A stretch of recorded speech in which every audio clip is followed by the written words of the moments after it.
Hi, my dear students. How are you? Welcome to the session. So, we are starting a new series where we'll be picking up the must do questions of para summary. तो जो भी questions हम इस series में include करेंगे वो previously tested questions हैं ताकि आपको right flavour of the questions आज इन द एग्जाम पता चल जाए, एक्चुअल डिफिकल्टी लेवल पता चल जाए और आप इन क्वेश्चंस को अच्छे से इंटेलिजेंटली एग्जाम में डील कर सकें। हमने एक डिटेल्ड वीडियो बनाया है जिसका लिंक डिस्क्रिप्शन पे है, जो पहले आ चुका है चैनल पर, जिसमें हमने केवल स्ट्रैटेजीज की बात करी है कि how do you tackle para summary questions. तो यहाँ पर दो we are quickly going to revise the strategies, but the focus will be more on question solving. So let's get started. My name is Juhi Narula. तो जब हम बात करते हैं पैरा समरी के क्वेश्चन की, तो समरी का मतलब क्या है कि जो इन्फॉर्मेशन आपको प्रोवाइडेड है उसका क्रक्स आप राइटली पिक कर लो इन द आंसर चॉइसेस। ठीक है, जो स्टेटमेंट आपको crux they they of the discussion वो करेक्ट आंसर की तरह काम करेगा। तो फिर ये क्वेश्चंस कॉम्प्लेक्स क्यों होते हैं? ये क्वेश्चन स्टूडेंट्स को कॉम्प्लेक्स लगता है कई बार क्योंकि पैसेज की लेंथ छोटी होती है, तो टेक्निकलिटी और इन्फॉर्मेशन ज़्यादा होती है, तो हम उसको अब्जॉर्ब नहीं कर पाते। ये एक रीज़न हो सकता है। तो इसके लिए अगर आप थोड़ा सा स्क्रैच पेपर वर्क पैरेलली कर लेंगे तो that will help you stay focused, right. आपको ये चीज समझनी है, चाहे कोई भी क्वेश्चन VARC सेक्शन में आ रहा है, B it a parajumble question, B it a reading comprehension, B it a summary question, ultimately आपको जो इंफॉर्मेशन प्रोवाइडेड है उसको आपको जानना समझना जरूरी है। अगर आपको समझ नहीं आ रहा कि कहानी क्या है, so in that case you can't crack the question. तो पहले अपना फोकस रखिए to understand what is the context of discussion, what is the gist of discussion. और आप फिर क्या करिए, की पॉइंट्स आइडेंटिफाई करिए कि अच्छा अगर इस पैराग्राफ में 4 वर्ड्स होते जो पिक्यूलियर होते या 4 पॉइंट्स जो आपको इंपॉर्टेंट लगते हैं आपकी प्रूडेंस पे, आपकी विजडम पे, उसको पिक करिए। तो पहला पॉइंट क्या हो गया क्वेश्चन सॉल्विंग का कि आपका पैसेज का अंडरस्टैंडिंग कितनी प्रॉपर है। So that's the first thing, right, कि अगर आपको पैसेज नहीं समझ में आया फिर आप क्वेश्चन नहीं सॉल्व कर पाओगे करेक्टली, राइट। इसको शुरू में ही समझ लो। फिर आइडेंटिफाई करो कि मेन पॉइंट क्या है, क्योंकि आंसर चॉइसेस ऐसा नहीं है कि कैट में आपको मिल जाएंगी जो आपको प्राइमा फेसी ऐसी लगेंगी कि unrelated. They of course will be related to the passage, और हो सकता है कि चारों स्टेटमेंट्स पैसेज के बेसिस पे करेक्ट हो, पर आपको ऐसा स्टेटमेंट इंक्लूड करना है जो सारे पॉइंट्स को कवर करता हो, राइट। यही तो समरी है, जो मेजरली पॉइंट्स को कवर करता हो वो करेक्ट आंसर चॉइस की तरह बिहेव करेगा। अब यहां पर आपने एक बार पैराग्राफ समझ लिया, आपने मेन आइडिया समझ लिया, उसके बाद आपको क्या करना है कि स्टेटमेंट एक तो करेक्ट होना चाहिए on the basis of the information provided and should justify most of the points और the information offered in the text. उसके बाद आपको एक और इंपॉर्टेंट रोल का ध्यान रखना है कि जब आप पैराग्राफ को समझ रहे हो तो आपको ट्रांजिशन वर्ड्स को ऑब्जर्व करना है। अब आपने अगर मेरी वीडियोस देख ली हैं तो आपको पता चल गया होगा कि I am such a huge fan of transition words, right. मैं आरसी कराती हूँ तो भी मैं कहती हूँ ट्रांजिशंस करिए, पैराजंबल्स समझाती हूँ तब भी कहती हूँ ट्रांजिशंस को ऑब्जर्व करिए, समरी में भी कह रही हूँ, राइट। सो ट्रांजिशंस मतलब देयरफॉर, दस, nonetheless, in spite, despite, moreover, ये वर्ड्स आपको पता है, बस इनको कॉन्शियसली ऑब्जर्व करना है, राइट। अब पॉइंट आता है कि आंसर कैसे पिक करें। आंसर पैरा समरी के क्वेश्चंस में सबसे बढ़िया टेक्निक एलिमिनेशन की होती है। इनफैक्ट आरसीज में भी मैं कहती हूँ कि इनकरेक्ट को एलिमिनेट करते जाइए, जो बचेगा वो करेक्ट आंसर चॉइस होगा। तो कौन से ग्राउंड्स ऑफ एलिमिनेशन हो सकते हैं? एक्सट्रीम आंसर चॉइस को एलिमिनेट करिए, यानी कि जहां भी आपको वर्ड्स मिल रहे हैं which are like all, always, ये लिख लीजिए आप वर्ड्स, है ना। आज कभी भी क्वेश्चन करें, बी इट रीडिंग कॉम्प्रिहेंशन का क्वेश्चन और पैरा समरी का, आपको यहाँ पे सस्पिशियस हो जाना चाहिए, ठीक है। आपको लगना चाहिए कि यार there something wrong when you are seeing these words, ना, good possibility. All, always, only, must, never, इन वर्ड्स को लेकर हमेशा सस्पिशियस रहना है। अब एक्सट्रीम का मतलब क्या होता है? एक्सट्रीम का मतलब होता है ऑथर के क्लेम से ज्यादा स्ट्रॉन्गर क्लेम करेक्ट आंसर नहीं हो सकता। ऑथर ने कहा कि एक इवेंट के होने की पॉसिबिलिटी है, चॉइस बोलते थे इवेंट विल हैपन, तो ये ऑथर के स्टेटमेंट से ज्यादा स्ट्रॉन्गर क्लेम है, राइट। तो हमेशा एक तो ध्यान रखिए कि एक्सट्रीम लैंग्वेज से आप हमेशा बचें। दूसरा, the correct answer choice should be in realm of the context or the information provided in the text, right? It cannot get deviated, right? या फिर intended meaning को change कर दे, राइट? कई बार ऐसा भी होता है कि सेंटेंस क्रिएशन ऐसे होता है कि रिसाइकल लैंग्वेज यूज कर लेते हैं। रिसाइकल मतलब टेक्स्ट में जो पिक्यूलियर वर्ड्स थे जो आप मेमोरी में रिटेन करोगे, उन वर्ड्स को एक साथ लेकर आ गए और एक स्टेटमेंट को कंस्ट्रक्ट कर दिया, और आपको देखने के तुरंत बाद एक फीलिंग आई, यार this looks familiar, but is it a trap that you need to see? So it cannot change the intended meaning of the statement. It cannot get distracted from the discussion. You have to be very very wise when you see this, right? बस इतने से pointers का तो ध्यान रखना है। चलिए अब दो क्वेश्चंस करते हैं। ये वाला समरी का क्वेश्चन, इनफैक्ट आज के दोनों क्वेश्चंस 2019 में टेस्टेड है इन कैट, तो ये कैट का PYQ ही है, राइट? चलिए पैराग्राफ पढ़ते हैं पहले। A distinguishing feature of language is our ability to refer to absent things known as displaced reference. तो यहाँ पे क्या है? Distinguishing feature, right? Distinguishing आप समझते ही हो, right? So distinguishing feature क्या है? Language का, कि हम we can, you know, it's our ability to refer to the things to absent things. तो मतलब जो things which are not present हम उनको भी रेफर कर देते हैं। तो ऑथर ने यहाँ पे एक टर्म बोल दी, displaced reference. तो displaced reference मतलब we are talking about the things which are not immediately present, and this is a distinguishing feature of the language. ठीक है, लैंग्वेज का डिस्टिंग्विशिंग फीचर है। अच्छा, I also just step aside, in case आप खुद से एक बार पढ़ना चाहो पैराग्राफ, तो आप वीडियो को पॉज करके पढ़ सकते हो, राइट? या खुद से अटेम्प्ट कर सकते हो। I hope you have got the sufficient time. चलिए अब हम डिस्कस करते हैं साथ में। A speaker can bring distant references to mind in the absence of any obvious stimuli.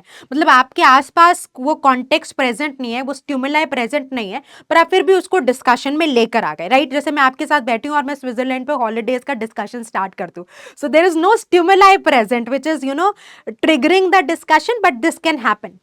So, thoughts not limited to here and now can pop into our heads for unfathomable reasons. मतलब आप उन reasons को समझ नहीं सकते and the thoughts can appear. So, again, what is displays reference and the author is building on the idea.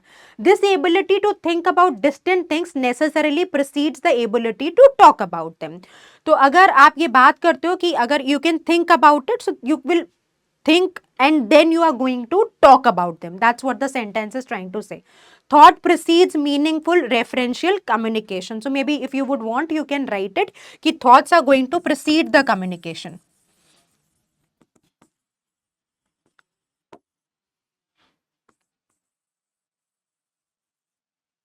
Thoughts precede communication. ठीक है? A prerequisite for the emergence of human-like meaningful symbols is that the mental categories they relate to be to can be invoked even the absence of immediate stimuli. So that means the idea can be invoked, that can be triggered, you know, even when there is no stimuli present. तो बस displace reference की बात करी, language का distinguishing feature है। क्या होता है कि आपके पास कोई इमीडिएट स्टिमुलाई नहीं है तो भी आप उसके बारे में you can think about it, and the thinking will precede the ability to talk about them, right? चलिए, now let's take a look at the answer choices. Thoughts are essential to communication and only humans have the ability. Only कहाँ बोला? कहीं बोला author ने कि only humans have? No, extreme. Only देख के ही आपकी घंटी बजनी चाहिए कि ऑथर ने कहीं, उसने बोला it is a distinguishing feature of language, but only humans can do it? No, the text is not supporting, right? मैं बार बार बोलती हूँ एविडेंस बेस्ड रीजनिंग है, मतलब the rational should be supported by the information provided, so only we can't comment. The ability to think about objects not present in an environment precedes the development of human connection, human communication. हाँ, रख सकते हैं, तो displays reference की explicit term नहीं बोली, पर idea clearly explain किया, तो इसको रखेंगे. Displays reference is particular to humans. Again, both these answer choices have the same problem, that particular to humans and only humans we can't comment. Right? तो इन answer choices को क्या कहते हैं? They are partially correct. Maybe आप ये बोलोगे displace reference particular ना होता, is related to human, so maybe consider कर लेते. Thoughts pop into our heads for no real reason. Passage के बेसिस में ये इन्फॉर्मेशन करेक्ट है, but is it giving you the summary और is it deviating from the information? Yes. Is it extreme from the information provided in the text? Yes. So this can not be my answer. Thoughts precede all speech acts. How do I say all speech acts? So I can't validate this. So if I can't validate this, this cannot be my answer. Again, make a very important note. Extreme answer choices, any claim which is stronger than the claim made by the author, cannot function as the right answer. So what is the choice that is left? B. So B will be the right answer. कितना time लिया आपने? बहुत ज़्यादा नहीं. अगर आपकी reading अच्छी है वो डेफिनेटली होगी, क्योंकि रीडिंग कॉम्प्रिहेंशन आप बहुत प्रैक्टिस कर रहे हो, है ना. और then you have to just get the crux and pick the right answer choice. तो इनकरेक्ट को एलिमिनेट करते जाइए. ए क्यों इनकरेक्ट ओनली नहीं हो सकता.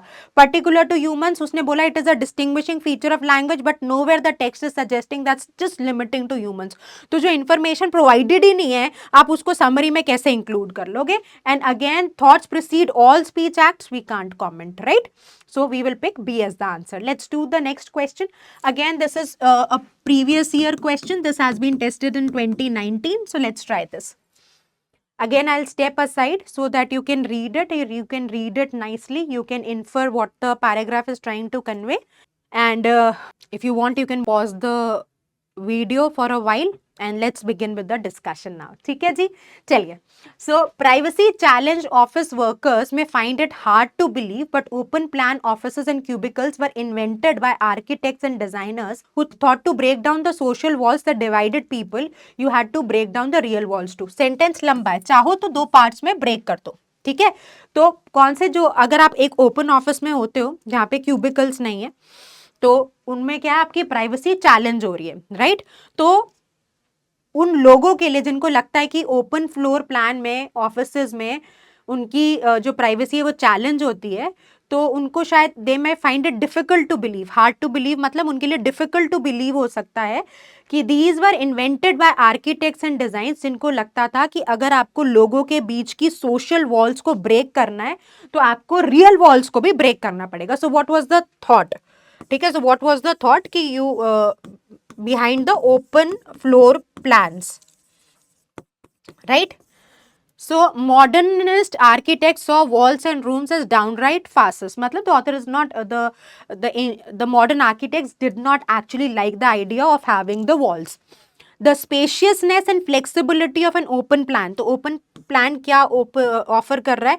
Spaciousness और फ्लेक्सिबिलिटी ऑफर कर रहा है. लिख लीजिए दोनों पॉइंट्स अगर आपको जरूरत लगती है तो. इन केस यू फीलिंग कि मैम ठीक है छोटा सा पैराग्राफ है, मैं कोई अपना मोमेंटम या फोकस नहीं लूज कर रही या कर रहा, तो continue reading it, right.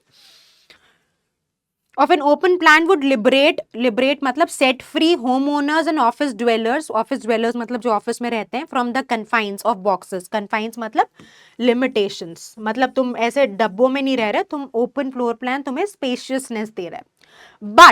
but transition पे ध्यान देना है. So, but companies took up their idea less out of a democratic ideology. But companies ने इसको democratically नहीं सोचा कि भैया ये तो you know you are breaking the walls of the society and it is this particular way of creating cubicles or you know when you are not having the open plan that is you know fastest. तो ऐसा companies नहीं सोचती. तो उनका perspective क्या था? They has a desire to pack in as many workers as they could. तो companies का पर्सपेक्टिव क्या था? कंपनी का पर्सपेक्टिव आइडियोलॉजी से ड्रिवन नहीं था. सो डेमोक्रेटिक आइडियोलॉजी से less out of democratic ideology and more out of what? The desire to pack many workers, right. तो एक साथ बहुत सारे लोगों को रखना था, क्योंकि ओपन फ्लोर प्लान में तो आप जितने मर्जी को रख लो. The typical open plan office of the first half of the 20th century was a white collar assembly line. Cubicles were interior designers' attempt to put some soul back in. So basically क्या कहानी है कि open floor plan को इसलिए promote किया गया क्योंकि लगा कि सोशल वॉल्स ब्रेक होंगी. तो you know to bring people closer you have to break the social walls and to bring the idea of you know equality maybe that you have to agar if you know you have to bring the people together you have to actually break the real walls too. and then जो open floor plan है वो ज़्यादा flexibility और spaciousness को offer कर रहा था. और एक important point कि जो owners थे companies के उनके लिए democratic ideology important नहीं थी. उनके लिए था कि जितने ज़्यादा लोगों को accommodate कर सके, right. तो ये एक important point है, right. अब आप देखो आपके पास क्या options हैं. So wall-free office spaces did not quite work out the way their utopian inventors intended as they became tools for exploitation of labor. Exploitation of labor में मतलब यहाँ पर कि जितना ज़्यादा हो सके जो ओनर्स थे वो जितना ज़्यादा हो सके लोगों को अकोमोडेट करने की कोशिश कर रहे थे. तो we will keep this. तो as an answer choice, come to choice B. Wall-free office spaces could have worked out their way utopian inventors intended had companies cared for workers' satisfaction. Workers' satisfaction is out of scope. We will eliminate. Wall-free office spaces did not quite work out as desired and therefore cubicles came into being. यहाँ पे एक important point miss होता है कि perspective क्या था owners का. So that point is being missed in this statement, which is a crucial point. That is the reason we are eliminating C, right? Wall-free offices did not quite work as companies don't believe in democratic ideology. No, they were basically trying to exploit or they were trying to accommodate more people, right? So the sentence is saying it was less driven by democratic ideology and more with the perspective to accommodate as many people as possibly the company owners can. तो वो वाला point है ना कि company owner जितने लोगों को accommodate करें वो सी पॉइंट में नहीं है.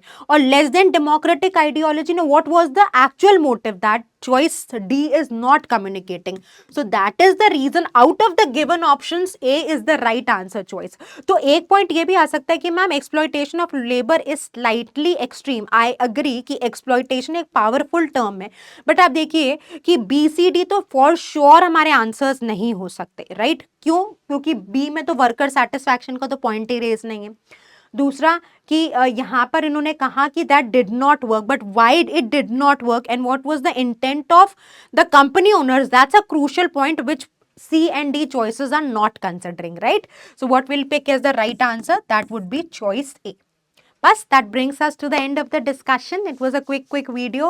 I hope you enjoyed solving the para summary questions. Do let me know if you would want more such videos. Take good care of yourself and work very, very hard. Take care.